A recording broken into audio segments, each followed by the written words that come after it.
Halo semuanya, selamat datang dalam video pembahasan mengenai sejarah pertempuran Surabaya yang terjadi pada tahun 1945. Pertempuran Surabaya adalah pertempuran yang terjadi di Surabaya pada tanggal 27 Oktober hingga 28 November tahun 1945.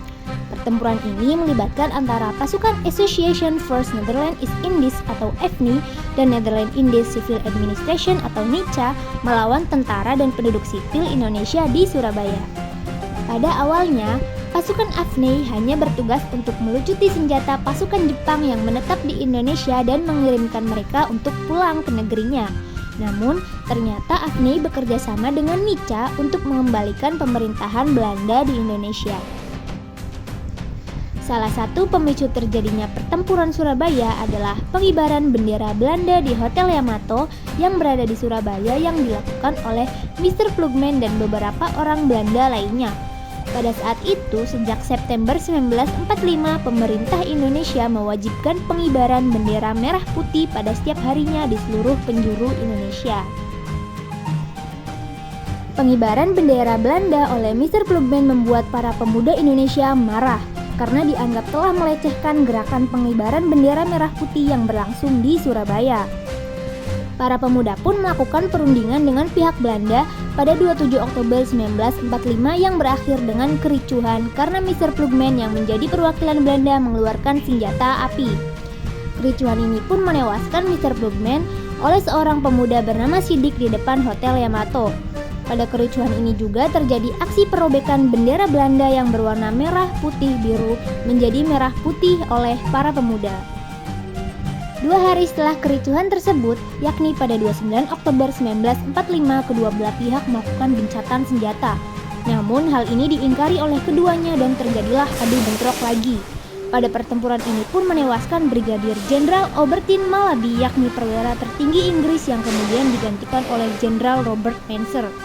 Robert Mensah kemudian mengeluarkan ultimatum Inggris yang membuat pemuda Indonesia semakin geram. Isi dari ultimatum Inggris tersebut adalah: yang pertama, seluruh pemimpin Indonesia di Surabaya harus melaporkan diri. Yang kedua, seluruh senjata yang dimiliki pihak Indonesia di Surabaya harus diserahkan kepada Inggris. Yang ketiga, para pemimpin Indonesia di Surabaya harus bersedia menandatangani pernyataan menyerah tanpa syarat. Para pemuda Indonesia tidak mengindahkan ultimatum Inggris tersebut dan memilih untuk berperang. Maka terjadilah puncak pertempuran Surabaya yakni pada 10 November 1945. Pasukan Inggris menggempur Indonesia baik dari darat, laut maupun udara. Sementara pasukan Indonesia hanya bermodalkan senjata tradisional seperti pisau belati dan keris untuk menyerang lawan. Pertempuran ini pun menewaskan ribuan pejuang Indonesia maupun pasukan sekutu. Beberapa tokoh pejuang yang terkenal akan perjuangannya dalam pertempuran Surabaya adalah Bung Tomo dan Kiai Haji Hashim Asy'ari. Pertempuran Surabaya memiliki beberapa dampak, yakni yang pertama, gugurnya 16.000 pejuang Indonesia dan tewasnya 2.000 tentara sekutu.